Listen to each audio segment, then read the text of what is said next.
IRFC में हम परेशान हो चुके हैं। 25 रुपये का शेयर 23 रुपये पे आ गया है, या फिर समझ लो वो कंसोलिडेट ही कर रहा है। उसमें गिरावट आती है, ऊपर आता है, गिरावट आती है, और क्या चल रहा है हमें नहीं पता चल रहा है। बट सर, हर एक स्टॉक हमें स्टॉक मार्केट में भागते हुए देखने मिल रहा है, स्पेशली जो रेलवे सेक्टर से है। अगर रेलवे सेक्टर से IRCTC को पकड़ लो तो वो भागते हुए देखने मिल रहा है। 3000 के लेवल को उसने टच किया। आप यहाँ पर आई बटन में वीडियो देख सकते हो। और फिर अगर आगे और बात करें तो आगे हमें दिखता है इरकॉन बढ़ रहा है, और जो भी मतलब आपको पता है ना, रेलवे सेक्टर के रिलेटेड जो भी स्टॉक्स है सब भाग रहे हैं, बस IRFC ही नहीं भाग रहा है। अब मैं आपको बताऊँ ना कि कितनी भी अच्छी न्यूज़ आने दो IRCTC में या फिर रेलवे में, ये स्टॉक नहीं भागेगा। अब मैं ये नहीं कह रहा कि स्टॉक खराब है, स्टॉक कंटिन्यूसली हमें प्रॉफिट ज़्यादा जनरेट करके दे रहा है। अगर आप देखोगे IRCTC नेट प्रॉफिट 68% राइज हुआ है IRFC का। 3 हफ्ते पहले न्यूज़ आई, 68% मतलब बहुत ज़्यादा होता है। मतलब एक पूरा 100 का 168 हो गया, मतलब बहुत ज़्यादा होता है। और वैल्यू देखो, ये 1,500 करोड़ का मतलब करोड़ का इसका रेवेन्यू जो है, नेट प्रॉफिट जो है वो बढ़ चुका है। तो ऐसा क्यों हो रहा है, मैं सबसे पहले तो आपको बताऊं ना, तो ये फाइनेंस प्रोवाइड करने की कंपनी है। IRCTC क्या है वो, ओके, क्रूज उसने चालू किया, ओके, सो उधर से उसको रेवेन्यू आएगा और अलग अलग जगह से आएगा। बट अब जैसे कि IRCTC कुछ कंस्ट्रक्ट करेगा, ट्रेन्स कंस्ट्रक्ट करेगा, अपना कुछ भी एक टेलीकॉम बनाएगा, या फिर कंस्ट्रक्शन कुछ भी होगा ना, उसका इंफ्रास्ट्रक्चर हो जाएगा, तो उसके अंदर जब पैसा लगाएगा तो वो IRFC उसको फाइनेंस देगा, एंड अभी भी दे रहा है। बट ऐसे कोई एक्टिव प्रोजेक्ट्स और जो इसके स्टॉक को ऊपर लेके जाने के लिए काबिल है, वो जो भी है वो हमें न्यूज़ देखने नहीं मिल रही है। क्योंकि देखिए, market is all about driven by news. हमें पता है कि इसकी सेल्स बढ़ रही है, इसका प्रॉफिट ग्रोथ बढ़ रहा है, बट जो ओरिजिनल पोटेंशियल है, हमें देखिए, अगर ये 2 से 3 साल भी ऐसे कंसोलिडेट करे ना, चलिए 2 साल पकड़ लीजिए, ये 23 पर ही है, अभी भी 23 पर है, 2 साल बाद भी 23 पर है, तो क्या आप इसको होल्ड कर सकते हो? अगर आप IRFC के शेयर होल्डर हो, तो क्या आप 2 साल तक इसी प्राइस रेंज पर स्टॉक को रहने दे सकते हो?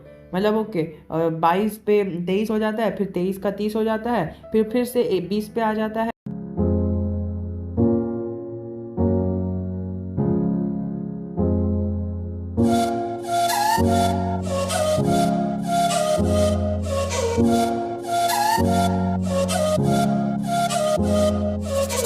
15 पे आ जाता है, और ऐसे ही चल रहा है। तो क्या आप 2 से 3 साल इसको ऐसा होल्ड कर सकते हो? बिकॉज देखिए, वी डोंट नो कि ये कब तक इस तरह से कंसोलिडेट करेगा।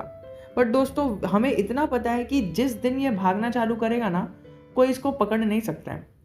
जिस तरह से अभी ये ऊपर जा रहा है, नीचे आ रहा है, ऐसा नहीं हो रहा है। मतलब कोई इसको ऊपर नहीं लेके जा पा रहा है, कोई इसको नीचे नहीं ढकेल पा रहा है, कोई बियर का इसके ऊपर प्रभाव नहीं पड़ रहा है, कोई बेयर का प्रभाव नहीं पड़ रहा है, तो बुल का प्रभाव नहीं पड़ रहा है। ना स्टॉक ऊपर कोई खींच रहा है, ना कोई नीचे खींच रहा है। तो वो प्रभाव कैसा हो रहा है कि ये मतलब मार्केट में ऐसी कोई न्यूज़ नहीं है कि इसको इतना बड़ा बिजनेस मिला। उसी की वजह से इसके अंदर कोई इसको ऊपर भी नहीं खींच पा रहा है, कोई इसको नीचे भी नहीं खींच पा रहा है। लेकिन जिस दिन भागना चालू करेगा ना, कोई इसको रोक भी नहीं पाएगा। बिकॉज उस अपनी तेज़ी से भागेगा कि अपने 2 से 3 साल जितने भी, 4 से 5 साल जितने भी साल के रिटर्न्स है ना, वो उसको एक ही बार में मिल जाएंगे। लेकिन आपको वो इतने लंबे लंबे, ये क्या 25 का 2,500 भी हो जाए तो भी कुछ फ़र्क नहीं पड़ेगा। वो खाली 1-2 महीने में ही हो जाएगा 2,500 25 से। लेकिन है ना, वो फ़ायदा वही लोग उठाएंगे जिसने अभी से होल्ड करके बैठे हैं। क्योंकि लंबे कंसोलिडेशन के बाद जब एक अच्छी सी अपवर्ड मूवमेंट आती है ना, तब हम समझते हैं कि हमने इधर खरीद लिया होता और हमने इधर सेल कर दिया होता, हमें करोड़ों का प्रॉफिट हो गया होता। बट कोई ये नहीं देखता है कि पिछली बार कितना लंबा हमें वेट करना पड़ता है। आप किसी भी बड़े स्टॉक को उठा लो, विप्रो को उठा लो, चलो एप्पल को उठा लो, आप उसका भी चार्ट पैटर्न देखोगे तो आपको दिखेगा अमेज़ॉन का भी स्टार्टिंग ईयर्स में उसको कुछ प्रॉफिट नहीं हुआ था। मतलब हाँ, मतलब वो तो ओके, यहाँ पर कंपनी में आई थी, लेकिन उनकी बात अलग थी। लेकिन मैं आपको क्या बोल रहा हूँ, ये कंसोलिडेशन का फेज बता रहा हूँ, बिजनेस का बात नहीं बता रहा हूँ। IRFC तो पूरी फुल गवर्नमेंट से रिलेटेड है, तो वो तो बहुत ऊपर भागेगा ही, मोनोपोलिस्टिक बिजनेस है। लेकिन मैं आपको मार्केट की रणनीति समझा रहा हूँ, जिस तरह से कंसोलिडेशन हमें फेस करना पड़ता है। तो हम कहते हैं कि ओके, अमेज़ॉन पर मैंने इधर बाय किया होता और इधर सेल कर दिया तो आज मेरी वैल्यूएशन खरबों में होती। लेकिन दोस्तों, हम ये नहीं जानते कि जिसने इतना लंबा पीरियड होल्ड किया उसको ये रिटर्न्स मिले हैं। बिकॉज किसी को नहीं पता होता कि कल से ये इसका लोएस्ट प्राइस है और ये इसका हाईएस्ट प्राइस है। अगर पता होता कि ये इसका लोएस्ट प्राइस है तो कोई इधर खरीद के उधर बेच देता। किसी को बिजनेस करने की ज़रूरत नहीं पड़ती। अभी जो आपको सजेशंस देते हैं, जो आपको कहते हैं कि ओके हम आपको बताएंगे कि एकदम लोअर लेवल कौन सा है, एकदम हायर लेवल कौन सा है, तो आप लोअर लेवल पे खरीद लेना, हायर लेवल पे बेच देना। तो दोस्तों वो खुद क्यों नहीं कर रहे हैं? अपने असेट्स बेच कर लोअर लेवल पे खरीद लो करोड़ों मतलब लाखों में, और एकदम हायर लेवल पर जो उसका एकदम मतलब 52 वीक हाई है उधर बेच दो, तो उसमें आप करोड़ों का प्रॉफिट निकाल लो। तो किसी को बिजनेस करने की ज़रूरत ही नहीं पड़ेगी। तो बिजनेस करने की ज़रूरत क्यों पड़ती है? Only because of this. अब मैं बड़ी बड़ी बात कर रहा हूँ, लेकिन आपको ये सारी चीज़ों पे ध्यान रखना चाहिए। मैं आपको एक सिंपल सी चीज़ बता रहा हूँ कि IRFC का बिजनेस है अपना फाइनेंस प्रोवाइड करने का, एंड फाइनेंस प्रोवाइड तब होगा जब कोविड हटेगा। अब कोविड और फाइनेंस का है ना, और कोविड और हर एक सेक्टर का एक बराबर से नाता है। कोविड लॉकडाउन हट जाएगा तब हर एक सेक्टर अपने काम पे आएगा।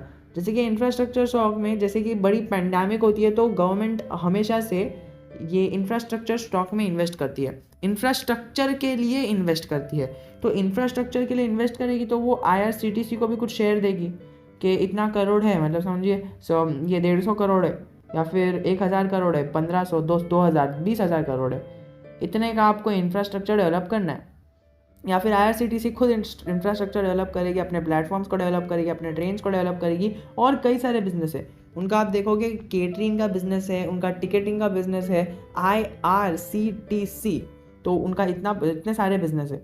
तो उतने सारे बिजनेस के लिए आपको देखना होगा कि कितने उसके प्राइस के लेवल में है। देखिए इसका रेलवे का बिजनेस है, ये कैटरिंग का बिजनेस है, ये टूरिज्म का बिजनेस है। तो 3 बिजनेस तो खाली इसके नाम में ही है। और ये IRCTC के बारे में मैंने बहुत इंपॉर्टेंट चीज़ बताई है।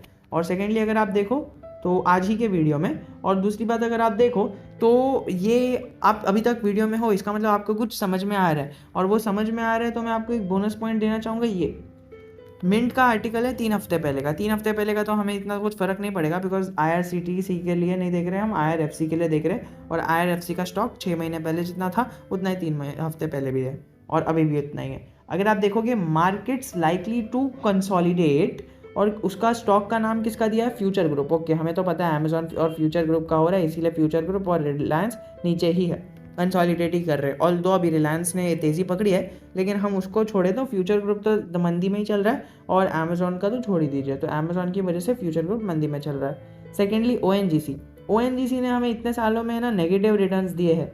जो लोग इसके अंदर खाली डिविडेंड की वजह से इन्वेस्ट कर रहे थे, जो लोग ये नहीं समझ रहे थे कि वो पल्यूटिंग बिजनेस है और कई सारे अलग अलग बिजनेस है, तो उन्होंने एक भारी भरकम लॉस अभी तक झेला है। और उन्होंने क्या कहा? कंसोलिडेशन वाले फेज में है। तीसरी चीज़ क्या आती है? IRFC।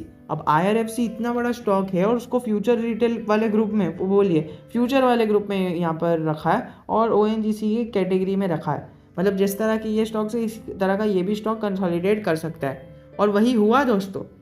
अगर आप देखो 3 हफ्ते पहले ये न्यूज़ आई थी, और 3 हफ्ते पहले का आप चार्ट पैटर्न देखो, आपको सिंपल सी चीज़ पता चल जाएगी कि वही हुआ है जो उन्होंने कहा है। जिस तरह से उन्होंने कहा कि इसके अंदर कंसोलिडेशन मिलेगी, और हमें कंसोलिडेशन ही देखने मिली, लेकिन हमने देखा कि 3 हफ्ते पहले ही न्यूज़ आई थी NDTV की तरफ से कि इसने अपने ईयर ऑन ईयर नहीं, क्वार्टर ऑन क्वार्टर के नेट प्रॉफिट में इजाफा किया है।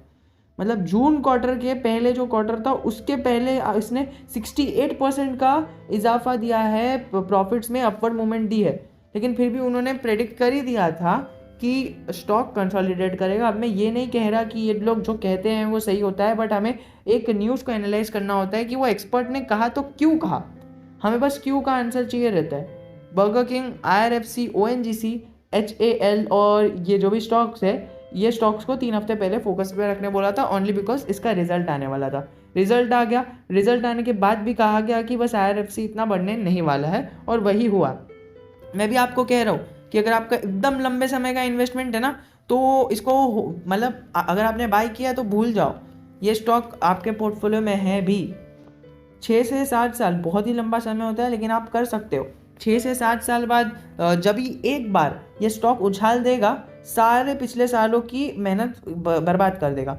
अभी आपको लग रहा होगा कि मैंने पिछली कई बार कहा कि ये 6 से 7 साल लगेंगे, लेकिन एक चीज़ है कि ये है ना, कल से ही भाग सकता है, या फिर आज ही के मार्केट में भाग सकता है, या फिर कुछ भी हो सकता है। वी डोंट नो, अगले हफ्ते भाग सकता है। अगले हफ्ते हमें 150 से 200% के रिटर्न दिख सकते हैं, डबल हो सकता है, 50 से 75 का जा सकता है। टारगेट्स बहुत बड़े हैं। अब जैसे कि मैंने 2500 बोला, 25,000 बोला, तो वो टारगेट्स बहुत ही बड़े हो जाते हैं स्टॉक के लिए।